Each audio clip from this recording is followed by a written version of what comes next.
I got one person joined. Hello. It's not putting up any names, so I don't know who's there, but welcome.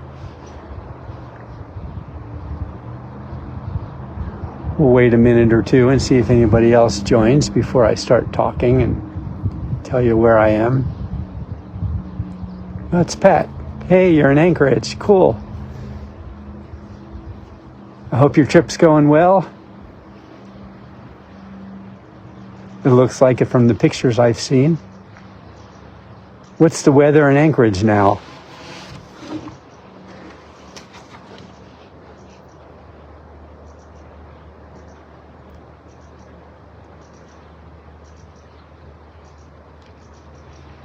Oh, good. It's kind of overcast here again.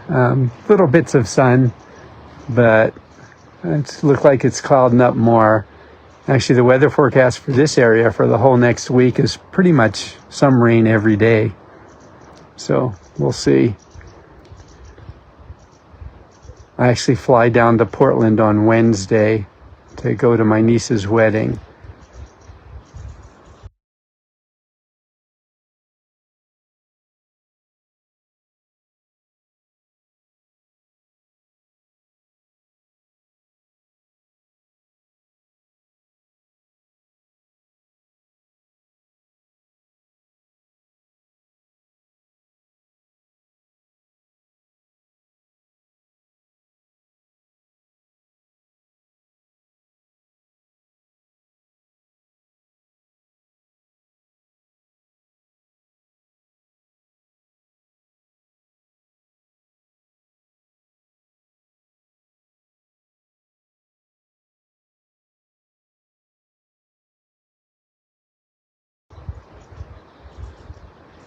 You might be the only one showing up. So I'm on the shores of Morley Lake, right at the edge of British Columbia and the Yukon. In fact, I'm sitting in British Columbia, but where I'm looking at the end of the lake is in the Yukon. So I'm that close to the border. It's probably only 100 yards up or so. As you know, on this part of the road, you cross between the Yukon and BC. My clock on my car just keeps going back and forth with the different time zones. Hi, Tom. How are you? Nice to see you here.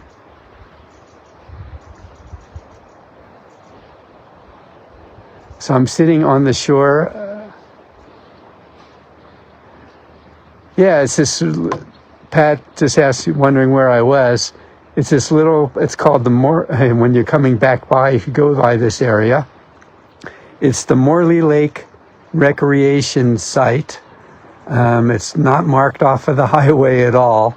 It is marked on Google Maps, so you can, key it in there, but there's no sign off of, actually it's Highway 1 here, I guess at this point, 97 turn to 1. But it's just a little dirt road down that you could do in your motorhome. And there's about, maybe 6 or 7 sites here. When you come down the hill to the right, most of the sites are when you go to the left. They end up more in the trees. I kind of picked this one because if the sun does come out, I can get a little solar panel. In fact, I moved the van up this morning about 6 feet to clear the trees, because the sun's been peeking in and out, but now it's clouding up even more, so I don't know. Been pretty windy this morning. I really wanted to go kayaking on the lake, but earlier I could see whitecaps. It has seemed to have come down a little bit, but I'm going to watch and wait and see before I decide.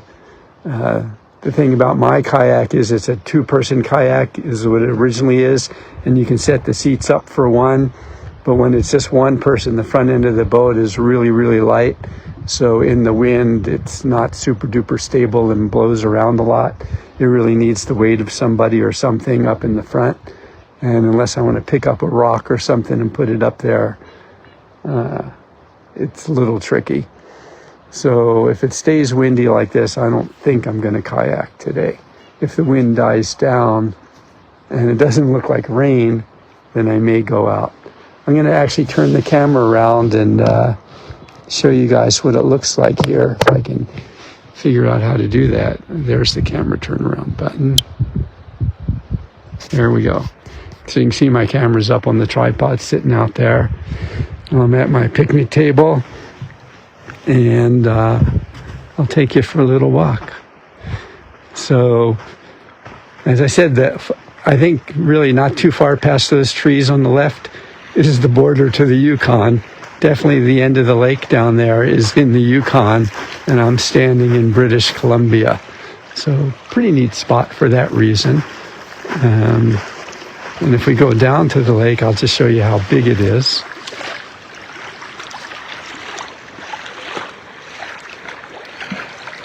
So it's a good sized lake. The wind has come down because these bushes here earlier were just whipping around in the wind. And I don't see any whitecaps out there now. But as you can see from the sky, it's a little hard to tell whether we're going to get rain or not later today. So I may pass on the kayaking. I'll just wait and see. So this is allowing me to do this because there's absolutely no cell service here. There's the van. So I'll do you a little walkthrough in the van.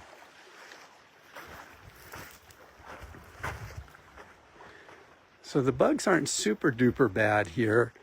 It was interesting last night. I actually have the thermocell thing on right now on the table. So this supposedly creates a bug shield. And the first two times I used it, I wasn't super impressed. But yesterday, there were a lot of mosquitoes around. I turned it on, and about 25 minutes later, this was totally bug-free zone. I actually walked just up the hill there to take the picture that I posted today. And when I was taking the picture, I was like swarmed by mosquitoes. They were all over me. And then I walked back down here. The mosquitoes were still all around me. And when I sat down at the table, within like 2 or 3 minutes, all the mosquitoes left. So I think it works. So let's hop in the van. I can't get a real wide angle lens when I do this, so it's not going to be the best view. But first, shake off any mosquitoes that are on the bug screen. Step in. Turn the lights on so you can see. Turn the lights up. There we go. So I'm going to kick off my shoes. So this is my van. And in here, there's my bed that's up in the sofa position right now.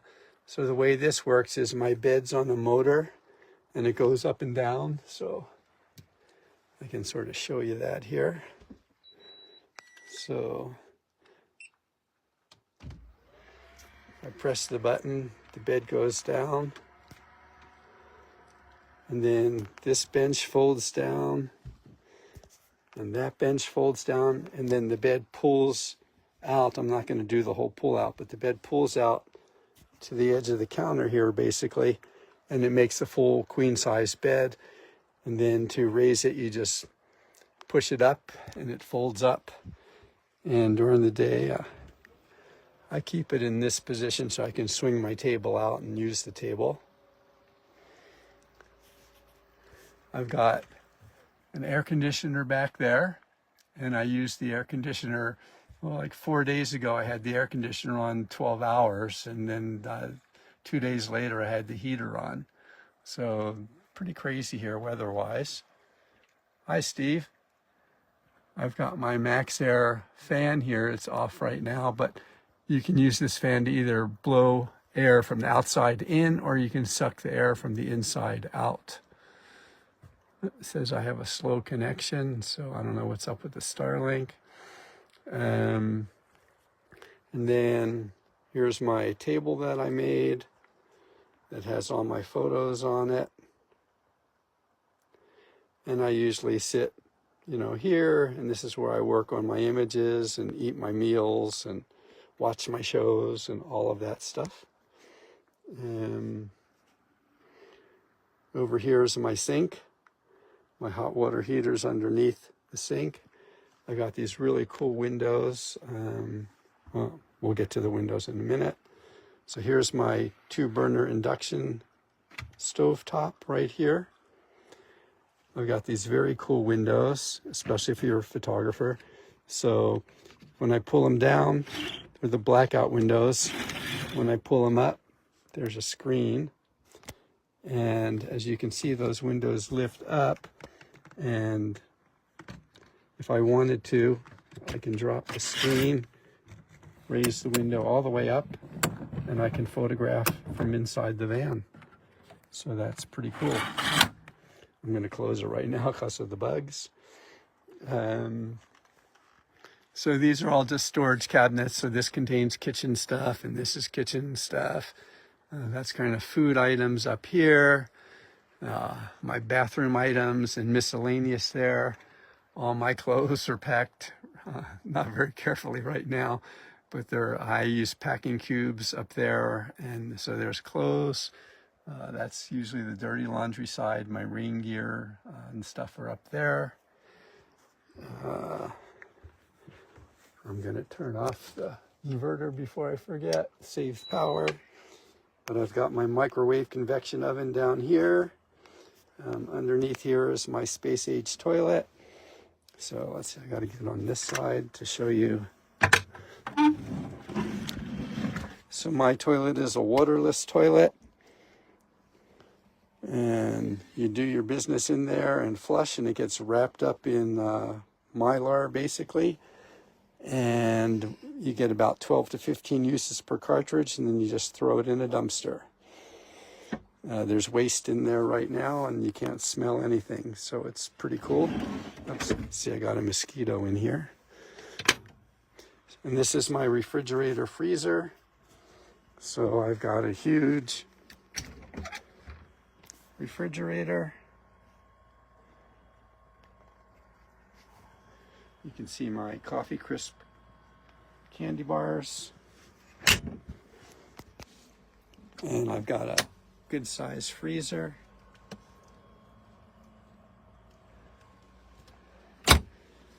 This is my junk drawer. More kitchen stuff. I have a trash can in here and just store a lot of different items. My computers and cameras get stored up here in a lockable cabinet. That reminds me I unplugged. Pull that off. Obviously saw the bug screens, which are essential. I do have a heated floor strip down here, so in the mornings when it's cold, if I want to, I can heat up the floor so I can wear my socks and be toasty warm.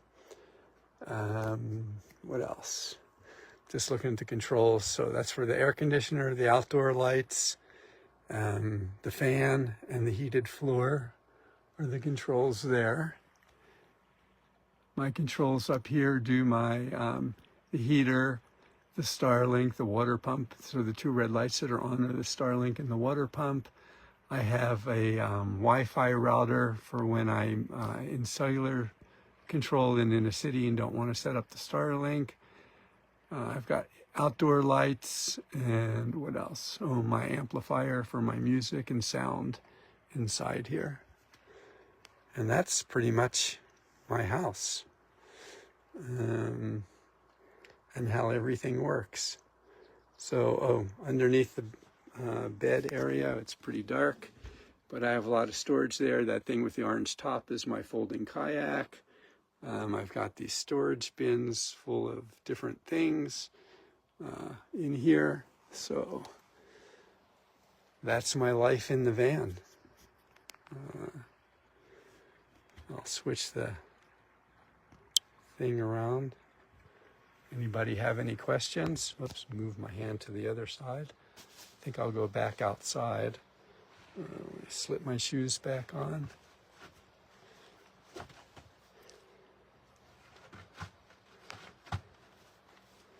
And turn off the lights.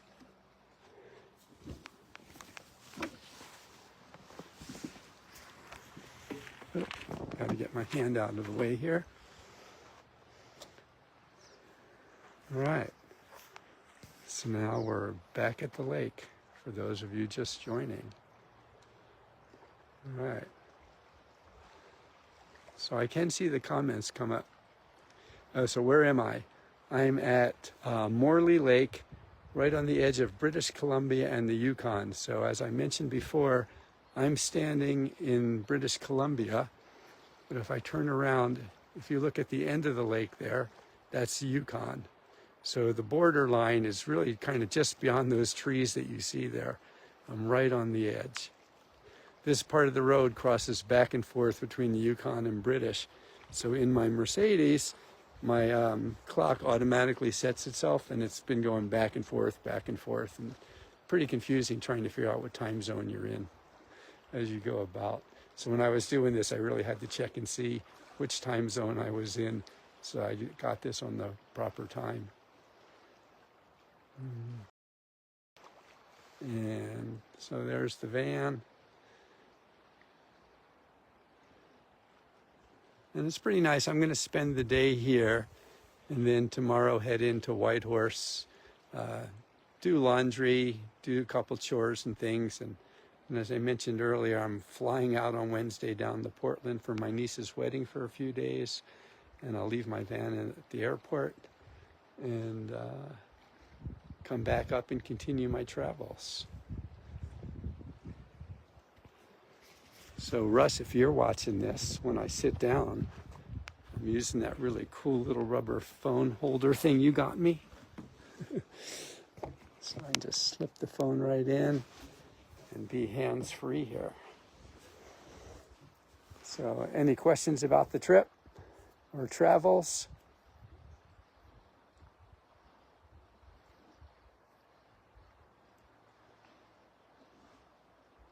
Doesn't look like it. Alrighty. Well, I hope you all enjoyed the little tour and seeing where I am right now. It's been a great trip so far. I got to see a lot of different things. I stopped in lots of new places. Got to use my kayak 3 times already. As I mentioned, I may kayak here if the winds die down and the weather looks like it's not going to rain.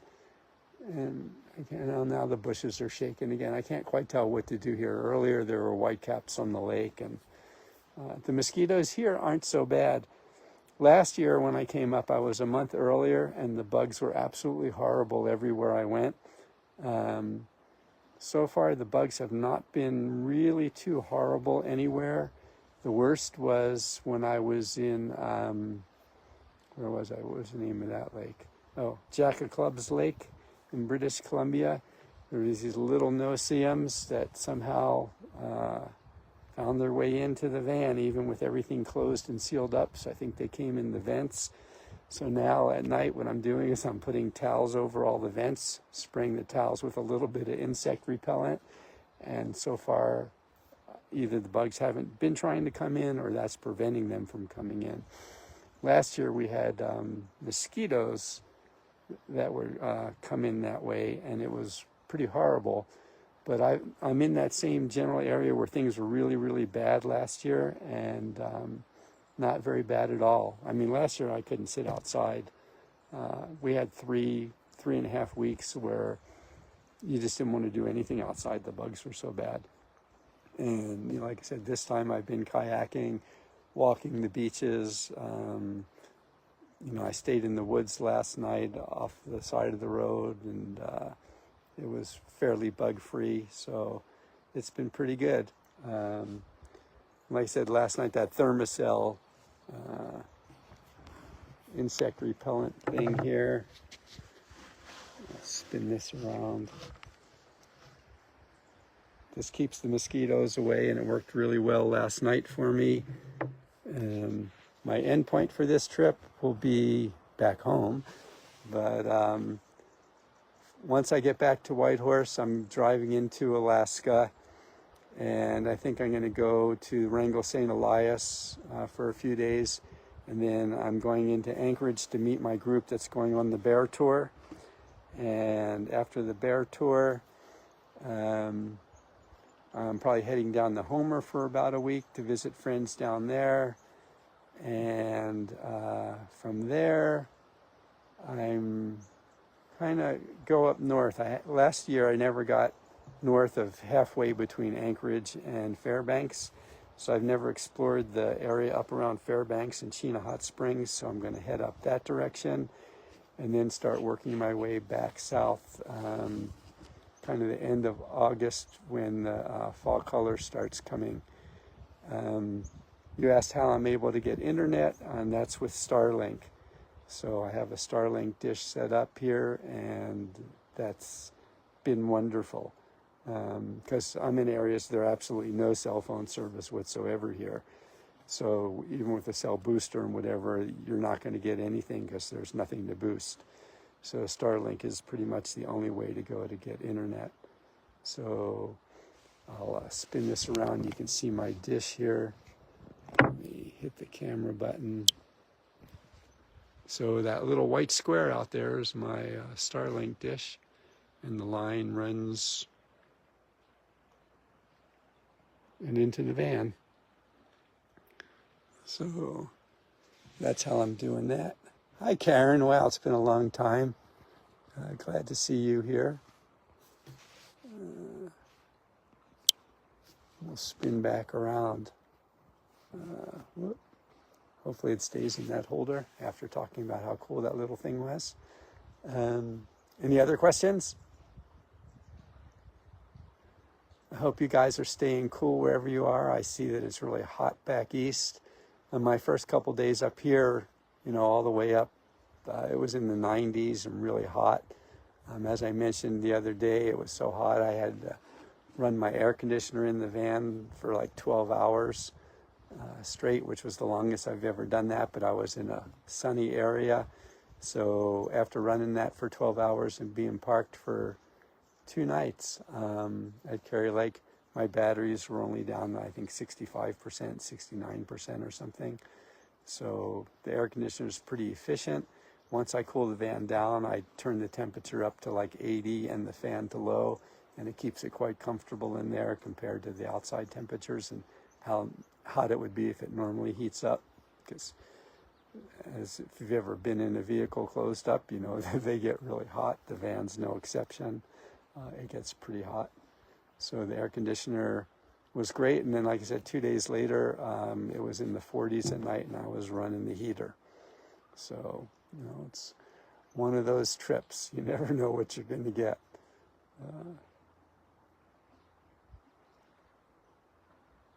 Well, any other questions? If not, I guess I'm going to say goodbye soon. So thanks for joining me. And maybe we'll do this again once I get into Alaska somewhere. So take care, everybody, and thank you very much. I'll say bye-bye from Morley Lake in British Columbia.